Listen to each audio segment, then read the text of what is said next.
우리가 지난 4주간 출애굽기 28장 제사장의 옷에 관해서 살펴보았습니다.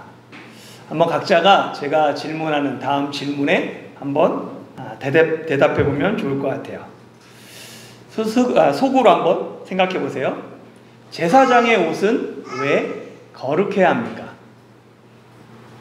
제사장의 옷 중에 가장 중요한 것이 에봇이라고 그랬어요. 에봇이 중요한 이유는 무엇입니까? 에봇 양 어깨 받침에 붙어있는 보석의 의미는 무엇이었습니까? 에봇 가슴에 달린 흉패를 왜 판결 흉패라고 부릅니까? 흉패에 달린 12보석에는 어떤 의미가 담겨 있습니까? 에봇 받침 겉옷은 왜 찢어지지 않아야 합니까? 에봇 받침 겉옷에 달린 수놓은 성류와 금방울의 의미는 무엇입니까? 대제사장의 관 전면에 붙은 금패 여호와께 성결이라고 쓴 그 의미는 무엇입니까? 왜 제사장은 속바지로 하체를 가려야 합니까? 이와 같은 제사장의 옷에 관련된 질문에 여러분은 어떻게 답하시고 스스로 점수를 매긴다면 몇 점을 주시겠습니까? 거룩한 제사장의 옷을 입고 하나님 앞에 서야 되는데 우리의 모습은 어떤가 돌아보는 4주간이었습니다. 출애굽기 28장의 제사장의 옷에 관한 말씀을 마치고 이어지는 29장의 말씀은 제사장 직분 위임에 관한 말씀입니다. 29장 1절 상반절 말씀 같이 한번 읽어볼까요? 시작. 내가 그들에게 나를 섬길 제사장 직분을 위임하여 그들을 거룩하게 할 일은 이러하니. 아멘. 국어사전은 이 직분을 직무상의 본분으로 정의합니다.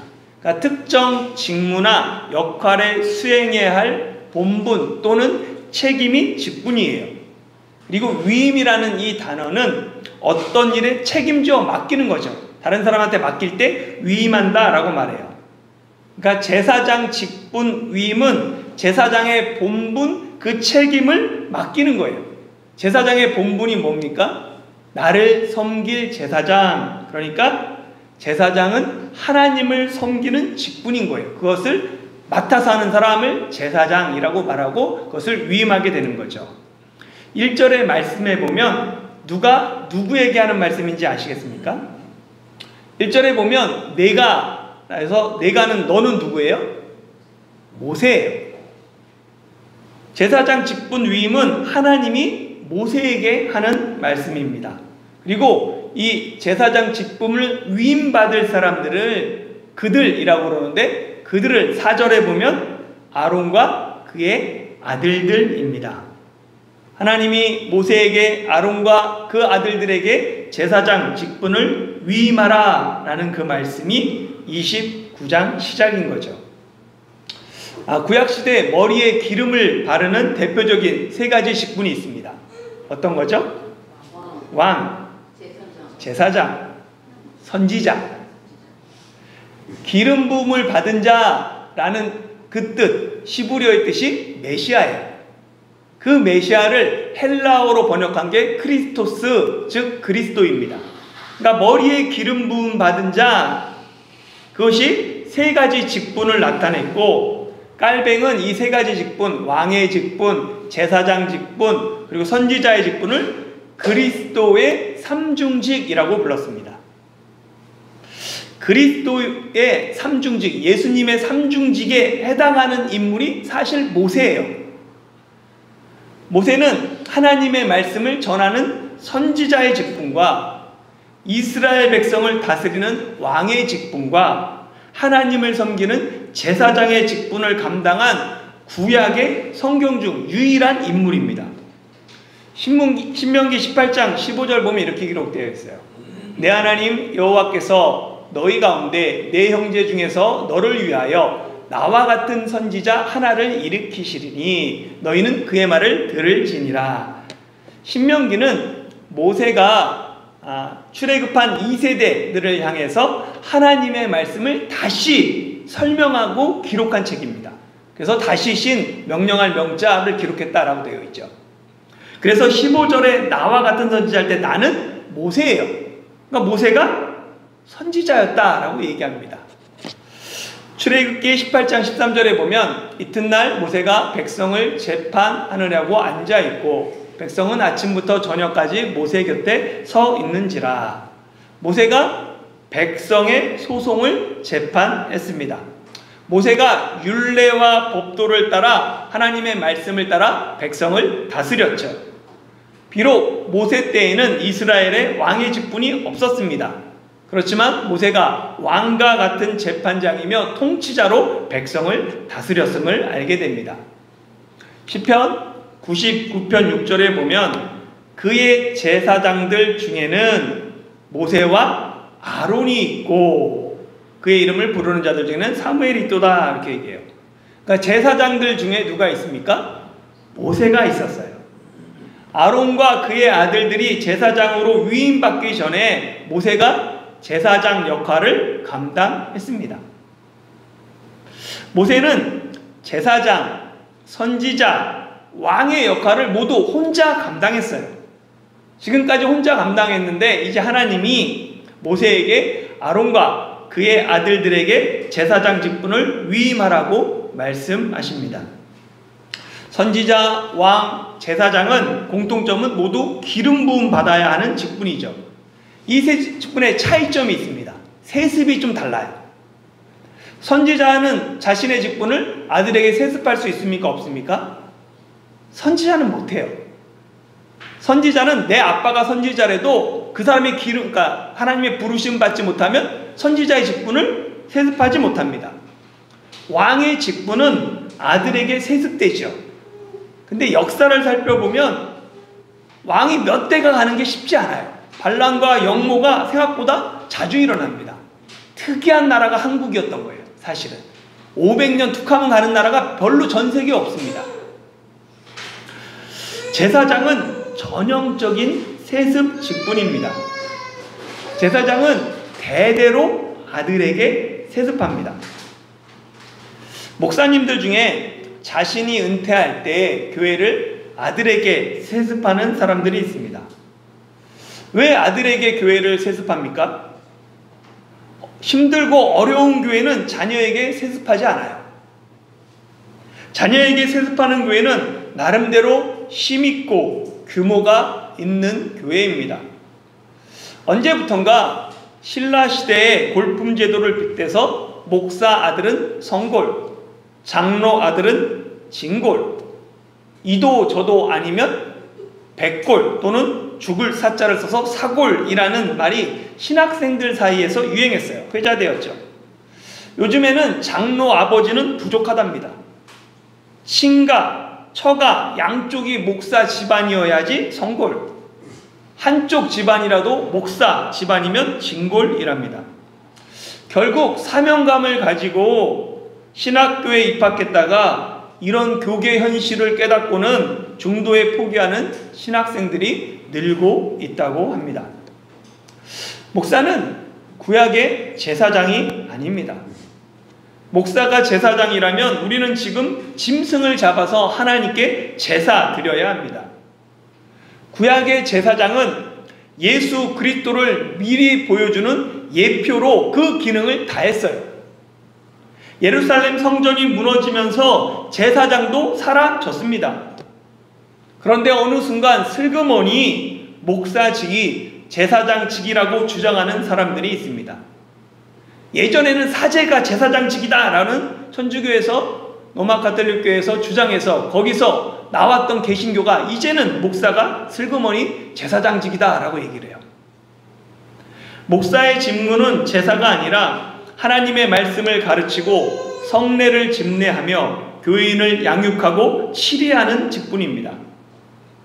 목사가 제사장이 아니라 모든 그리스도인이 성직으로 부름받은 왕 같은 제사장들입니다. 이를 종교개혁자 마르틴 루터는 만인 제사장설이라고 불렀습니다. 당시 로마 가톨릭 교회는 하나님과 사람 사이에 사제가 중재한다라는 사제 중재론을 주장했어요. 그러나 루터는 하나님과 사람 사이에 사제가 있는 것이 아니라 오직 예수님만이 유일한 중보자가 되신다. 사제의 도움 없이 예수님을 통해서 모든 사람이 하나님께 기도할 수 있고 예배할 수 있고 하나님께 회개할 수 있다라는 만인 제사장설을 주장합니다. 루터가 교회에 이 계급주의를 부정하는 데 초점을 두었던 만인 제사장설이 오늘날에는 모든 신자가 제사장이라는 의미로 확대해서 사용되고 있습니다. 모세는 자신이 마음만 먹으면 마음먹기에 따라서 아들들에게 직분을 물려줄 수 있었습니다. 그러나 모세는 아들들에게 어떤 직분도 물려주지 않습니다. 모세가 죽은 후 두 아들과 그 자손은 평범한 레위인으로 살아갑니다. 모세는 두 아들에게 자신의 직분을 물려주기보다 하나님의 말씀에 순종하는 아버지의 모습을 보여줍니다. 모세는 아론과 그의 아들들에게 제사장 직분을 위임하라는 하나님의 말씀에 그저 순종합니다. 오늘날 교회 세습이 문제되고 있는 이때에 직분을 아들들에게 물려주기보다 순종하는 모습을 아들들에게 물려준 모세의 모습이 우리에게 좋은 본보기가 됩니다. 마이크로소프트의 공동 창립자인 빌 게이츠는 세 자녀에게 자신의 총 재산 중 1% 미만만 유산으로 물려주고 대부분의 재산은 재단에 기부하겠다라고 여러 차례 공식적으로 선언했습니다. 빌 게이츠는 자녀들에게 많은 유산을 물려주는 게 자녀에게 도움이 되기보다는 오히려 많은 유산이 자녀의 앞길을 망칠 수 있다라고 말합니다. 그는 기업은 왕조가 아니기 때문에 마이크로소프트의 운영을 자녀들에게 요구하지도 않고 아버지의 후광이 아니라 스스로 성공할 수 있는 자녀들에게 그렇게 키우고 싶고 그렇게 기회를 주고 싶다라고 말합니다. 자녀에게 막대한 유산을 남기지 않겠다고 공언한 사람은 빌 게이츠 외에도 버크셔 해서웨이의 워런 버핏, 성룡, 고든 램지 등 많은 유명인이 있습니다. 그들은 자녀가 부모의 돈에 의지하지 않고 스스로 노력해서 성장하기를 바란다라는 철학을 공유하고 있습니다. 이런 철학을 가진 사람 중에는 그리스도인도 있지만 그리스도인이 아닌 사람들도 있습니다. 죄를 뜻하는 헬라어 단어 중에 가장 대표적인 단어가 하마르티아입니다. 이 하마르티아의 기본 의미는 관역에서 빗나가다, 목표에 이르지 못하다라는 뜻을 가지고 있습니다. 그러니까 죄라는 건 하나님의 뜻과 기준에서 벗어나고 이르지 못하는 거예요. 로마서 3장 23절에 보면 모든 사람이 죄를 범하였음에 하나님의 영광에 이르지 못하더니 라고 말합니다. 여기서 죄가 하마르티아예요. 하나님의 영광에 이르지 못하는 게 죄입니다. 죄는 단순히 도덕적인 잘못이 아니라 하나님이 정하신 목표, 표준, 기준에 미치지 못하는 것, 거기서 벗어나는 것, 그 모든 것이 죄입니다. 하나님이 정하신 목표와 표준을 기록한 책이 성경입니다. 성경의 가치와 사상을 이 땅에서 실천하려고 몸부림치는 사람들이 하나님의 백성입니다. 어쩌면 모세도 모든 영예와 직분을 혼자 독점하고 아들들에게 세습하고 싶었을지도 모릅니다. 그러나 모세는 자기 뜻과 욕심이 아닌 하나님의 말씀에 순종했습니다. 작은 일이라도 좋습니다. 하나님의 말씀대로 순종하려고 몸부림치면 좋겠어요. 나의 원이 아니라 아버지의 원대로 되기를 구하며 겟세마네에서 기도하셨던 예수님처럼 우리도 간절히 하나님 앞에 나의 뜻, 나의 소원이 아니라 하나님의 뜻, 하나님의 소원을 위해 기도해야 됩니다. 비록 우리가 예수님처럼 기도할 수 있지만 사실 우리가 예수님처럼 실제 십자가에 못 박혀 죽지는 못합니다. 사실 그렇게 죽을 수 있는 사람이 어디 있겠어요? 비록 십자가에 달려 죽지는 못해도 예수님을 닮기 위한 몸부림이 우리에게 있어야 합니다. 거룩하기 위해서, 하나님께 온전히 드려지기 위해서 하나님의 말씀대로 살려는 몸부림이 저와 여러분에게 있기를 소망합니다. 제사장 위임 절차를 한번 살펴보면, 제사장 위임 절차는 먼저 그 위임식에 사용할 제물을 준비하는 것으로 시작됩니다. 29장 1절 하반절부터 3절까지 같이 읽어볼까요? 시작. 곧 어린 숫소 하나와 흠없는 순양 둘을 택하고 무교병과 기름 섞인 무교과자와 기름 바른 무교전병을 모두 고운 밀가루로 만들고 그것들을 한 광주리에 담고 그것을 광주리에 담은 채 그 송아지와 두 양과 함께 가져오라. 아멘. 보면 위임식에 사용할 제물은 어린 숫소 한 마리, 흠없는 순양 두 마리, 그리고 광주리에 담은 무교병, 기름 섞인 무교과자, 기름 바른 무교전병, 그러니까 무교병이라고 생각하면 됩니다. 보면 먼저 어린 숫소 한 마리, 어린 수송아지는 제사장의 속죄 제물로 드립니다. 그 내용이 10절부터 14절까지 쭉 기록되어 있어요. 그러니까 속죄제는 제사장 위임식 중 가장 먼저 행하는 제사입니다. 제사장이라도 제물의 머리에 손을 얹고 안수하고 자신의 죄를 고백하며 속죄제를 드려야 합니다. 제사장은 백성들의 죄를 어깨에 짊어지고 가슴에 품고 하나님 앞에 서야 하는 직분이죠. 그러기 위해서는, 하나님 앞에 서기 위해서는, 백성들의 죄를 짊어지기 위해서는 내 자신이 먼저 거룩해야 합니다. 제사장이 먼저 자신의 죄를 하나님께 고백하며 죄를 사하는 속죄제를 드려야 하는 이유가 그 때문이죠. 제사장이 먼저 거룩해야 하기에 제사장의 속죄제는 다른 속죄제보다 가장 귀한 제물, 흠없는 수송아지를 하나님 앞에 드립니다. 속죄제 다음에 드릴 제사는 번제입니다. 15절부터 18절까지 29장에 기록되어 있어요. 흠없는 순양 두 마리 중 한 마리를 온전히 불에 태워 드리는 번제로 하나님께 드려요. 두 마리 중에 한 마리를. 번제는 순양 전부를 제단 위에서 불사릅니다. 가죽을 제외한 전부를 불사르는 이 번제는 하나님께 전적인 헌신을 상징하는 제사입니다. 그러니까 번제는 온전한 헌신을 상징하는 거예요. 순양 두 마리 중 한 마리는 번제로 드렸어요. 그럼 나머지 한 마리가 남죠. 흠없는 순양 중에. 그 한 마리를 가져다가 그 피를 가지고 아론과 그의 아들들의 오른쪽 귓부리와 오른손 검지와 오른발 검지에 바릅니다. 그게 19절부터 22절까지 기록되어 있어요. 이 순양을 위임식 순양이라고 부릅니다. 오른쪽 이 귓부리에 피를 바르는 것은 하나님의 말씀을 잘 들어야 한다라는 것을 상징하죠. 제사장은 하나님의 말씀을 잘 듣기 위해서 귀를 거룩하게 해야 합니다. 오른손 엄지에 피를 바른 것은 손이 하나님의 일을 행해야 함을 상징하고, 오른발 엄지에 피를 바른 것은 발이 하나님의 길을 걸어가야 함을 상징합니다. 오른손 엄지와 오른발 엄지는 손과 발 전체를 대표해요.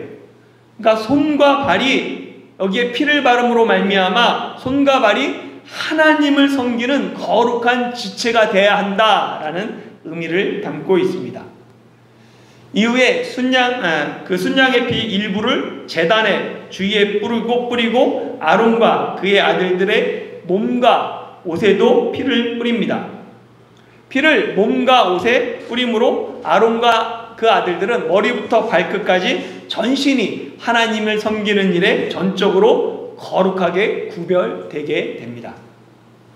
그리고 이 위임식 순양은 좀 번제와 다르게 이 가슴은 여호와 앞에서 요제는 흔드는, 제물을 흔드는 제사라고 그러는데 요제로 삼고, 넓적다리, 그 순양의 넓적다리는 제물을 높이 들어서 거제, 들어 올리는 제사, 거제로 삼아서 제사장의 영원한 분깃이 되게 합니다.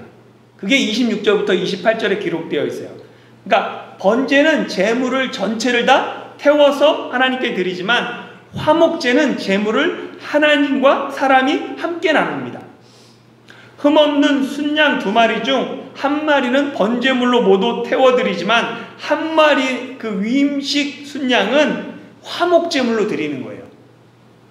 화목제물은 제물의 가슴과 넓적다리는 제사장의 목으로 따로 떼고, 나머지는 제물을 드린 자가 먹습니다. 화목제의 특징은 교제와 나눔에 있어요. 이 위임식 순양은 화목제물로 하나님과 제사장과 백성의 화목한 교제, 나눔을 상징합니다. 그리고 마지막, 광주리에 담은 이 무교병은 모두 누룩을 넣지 않은 소제물입니다. 소제는 곡식을 제물로 드리는 제사입니다. 보면 소제는 모두 고운 가루로 만들어야 돼요. 밀가루로 만들어야 돼요. 소제는 밀이 가루가 될 때까지 곱게 갈아야 합니다. 소제물을 드리는 사람은 이 곡물을 곱게 갈면서 내 생각과 내 뜻을 하나님 앞에서 함께 갈아가는 거예요. 그래서 소제는 충성을 상징하는 제사입니다. 이 제사장 직분 위임을 위해서는 제사를 총 몇 번 드려요? 4번 드립니다.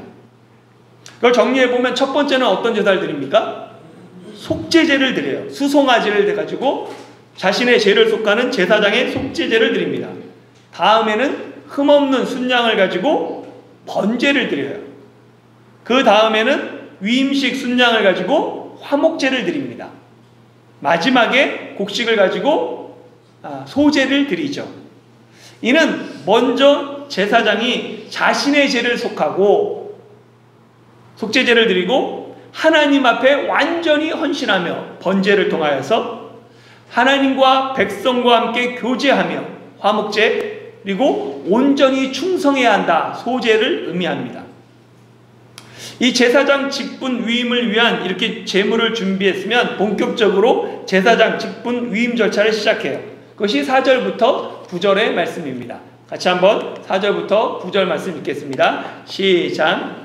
너는 아론과 그의 아들들을 회막문으로 데려다가 물로 씻기고 의복을 가져다가 아론에게 속옷과 에봇 받침 겉옷과 에봇을 입히고 흉패를 달고 에봇에 정교하게 짠 띠를 띠게 하고 그의 머리에 관을 씌우고 그 위에 거룩한 패를 더하고 관유를 가져다가 그의 머리에 부어 바르고 그의 아들들을 데려다가 그들에게 속옷을 입히고 아론과 그의 아들들에게 띠를 띄우며 관을 씌워 그들에게 제사장의 직분을 맡겨 영원한 규례가 되게 하라. 너는 이같이 아론과 그의 아들들에게 위임하여 거룩하게 할지니라. 아멘. 보면 제사장 직분 위임 첫 번째는 아론과 그의 아들을 회막문으로 데려다가 물로 씻깁니다. 제사장의 위임식은 회막문에서 시작돼요. 이는 제사장만이 성소에 들어갈 수 있다라는 원칙을 지키기 위함입니다. 비록 제사장 직분 위임을 앞두고 있지만 아직 위임을 받기 전이에요. 그래서 성소 밖 회막문에서 위임식을 시작합니다. 그러니까 제사장은 어떤 직분이냐면 원칙을 지키는 자들인 거예요. 공간과 시간을 거룩하게 구별하고 삶에서 거룩함의 원칙을 지키는 것이 제사장의 삶이며 제사장이 걸어가야 할 길입니다. 위임식은 물로 씻는 정결 예식으로 시작돼요. 정결 예식은 단지 육체를 깨끗하게 하는 것이 아니라 영과 육을 깨끗하게 하여 거룩하여 온전해짐을 의미합니다. 고린도후서 7장 1절에 보면 그런즉 사랑하는 자들아 이 약속을 가진 우리는 하나님을 두려워하는 가운데서 거룩함을 온전히 이루어 육과 영의 온갖 더러운 것에서 자신을 깨끗하게 하자. 아멘. 거룩함을 온전히 이루기 위해서는 육신만 깨끗한 것이 아니라, 또는 영혼만 깨끗한 것이 아니라 육과 영을 모두 깨끗하게 해야 합니다. 이와 같은 정결 예식이 나중에 고착화되어서 제사장이 성막에 들어갈 때, 번제단에 제물을 드릴 때 제일 먼저 물두덩이에다가 손과 발을 깨끗하게 씻는 정결 예식이 됩니다. 두 번째는 아론과 그의 아들들에게 제사장의 옷을 입힙니다. 아론은 대제사장이기 때문에 속옷과 에봇 받친 겉옷과 에봇을 입히고 흉패를 달고 띠를 띠게 하고 머리에 간을 씌우고 그 위에 거룩한 패를 더합니다. 아론의 아들들에게는 속옷을 입히고 띠를 띄우며 관을 씌우죠. 대제사장의 옷과 일반 제사장의 옷에 관해서는 이미 지난 4주 동안 설명했기 때문에 생략하겠습니다. 세 번째는 관유를 가져다가 아론의 머리에 부어 바릅니다. 혹시 이 관유가 무엇인지 아는 분이 계십니까? 무슨 기름은 기름 같은데, 제가 국어사전을 찾아봤어요. 국어사전에 없습니다. 이런 단어가 아예 존재하지 않아요. 그런데 이 한자를 보면, 한자를 잘 아시는 분은 알 수 있습니다. 이 관자가 무슨 관자예요? 처음 보는 관자죠. 이 관자가 붓다, 따르다 라는 물될 관자입니다. 그러니까 이 관유라는 건 붓는 기름을 뜻해요. 히브리어 원어도 붓는 기름으로 되어 있어요. 근데 중국어 성경은 뭐로 되어 있어요? 까오요, 고요로 되어 있죠. 또 고자도 좀 우리가 잘 모르는 건데 이게 기름고, 기름지다라는 뜻이에요. 그러니까 기름진 기름, 이건 뭐 거룩한 기름 이렇게 주로 해석하는데 그렇게 되어 있고, 현대인의 성경은 이 관유를 그래서 거룩한 기름으로 번역했으며, 새 번역 성경은 거룩하게 구별하는 데 쓰는 기름으로 번역합니다. 개인적으로는 한자 관유보다는 그냥 히브리어를 직역해서 붓는 기름 아니면 또는 그 의미를 가져다가 거룩한 기름이라고 하는 게 더 좋은 번역이라고 생각됩니다.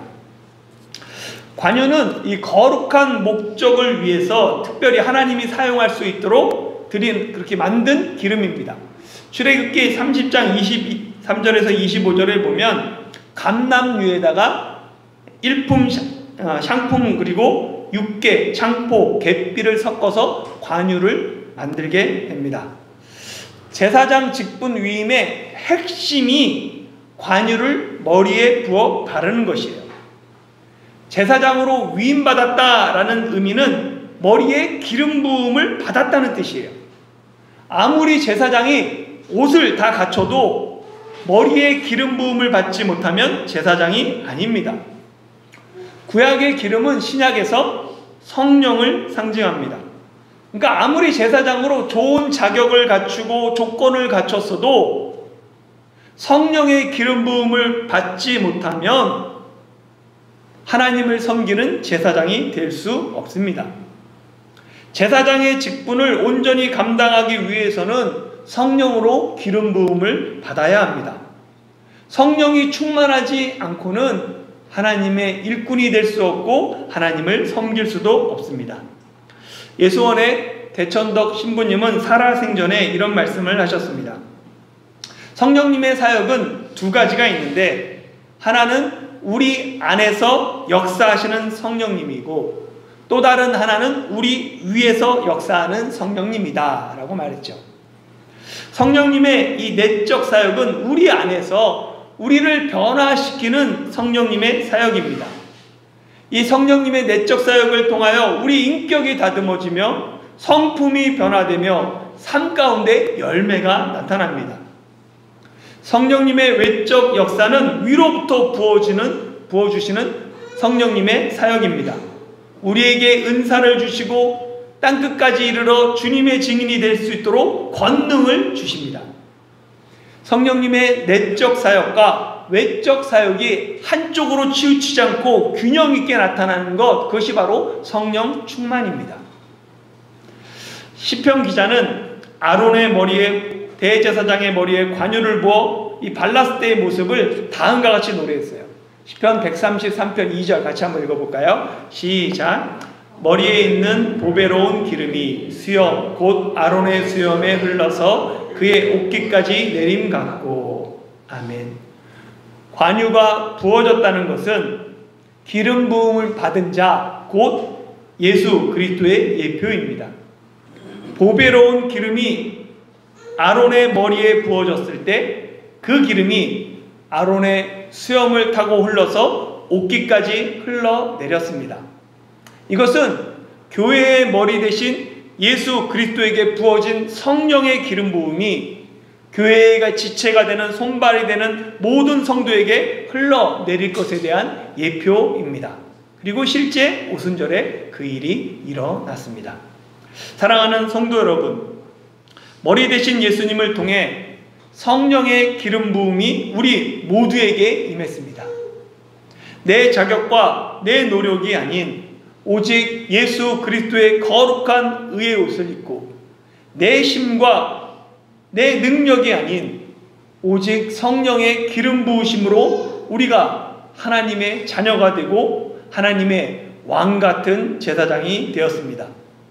예수님의 보혈과 성령님의 기름 부으심으로 우리에게 주어진 제사장 직분을 온전히 감당하는 저와 여러분이 되길 예수님의 이름으로 축원합니다.